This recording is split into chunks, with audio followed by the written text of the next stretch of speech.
ISR 9 news కి స్వాగతం.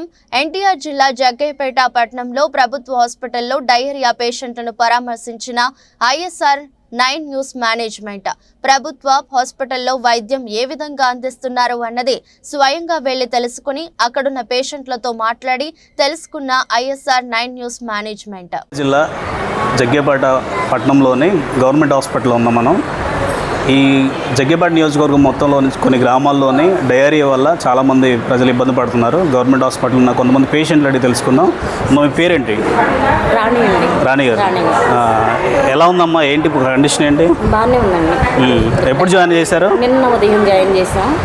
ఇంట్లో మా వదిన గారికి, మా అన్నయ్య కూతురికి ఇట్లా ఇదే పరిస్థితి వచ్చేళ్ళకి మళ్ళీ వాళ్ళ అమ్మమ్మ గారు కూడా ఉంది. వాళ్ళ అమ్మమ్మ గారికి నిన్న విజయవాడ తీసుకెళ్ళమన్నారు. ఏ ఊరు అండి? మక్కపేట. ఇప్పుడు 2 రోజుల నుంచి ఇక్కడే ఉందా పేషెంట్? ఇప్పుడు ఎలా ఇక్కడ వసతులు ఎలా ఉన్నాయి? అసలు ఇక్కడ ట్రీట్మెంట్ మాత్రం నెంబర్ 1 జరుగుతుందండి. నేను వచ్చిన కాడి నుంచి అసలు డాక్టర్లు, కలెక్టర్ ప్రతి ఒక్కళ్ళు వచ్చి అసలు పరామర్శించారు. అసలు బాగా. ఎమ్మెల్యే గారు వచ్చారా ఇక్కడ? లోకల్ ఎమ్మెల్యే గారు? నేను ఉన్నంగా అయితే రాలేదండి. మరి ఓకే అండి. నేను ఉన్నంగా అయితే రాలేదు. ట్రీట్మెంట్ బాగుందిగా? బాగుందండి. ఇప్పుడు ఎలా ఉంది కండిషన్? పర్లేదు, నార్మల్ ఉందా? పర్లేదండి. ఇప్పుడు వరకు ఇందాక దాకా అయితే కడుపులో నొప్పి, పిల్ల అసలు తట్టుకోలేని పరిస్థితి. ఇక్కడ ప్రతి బెడ్ కూడా మాత్రం అసలు వాంతులు, మోషన్కి అసలు ఎటురికే వాళ్ళు అట్టే ఉరుకుతున్నారు. కానీ ఇప్పుడు మాత్రం కొంచెం పర్లేదండి, బాగానే చూస్తున్నారు. ఓకే, మంచిది.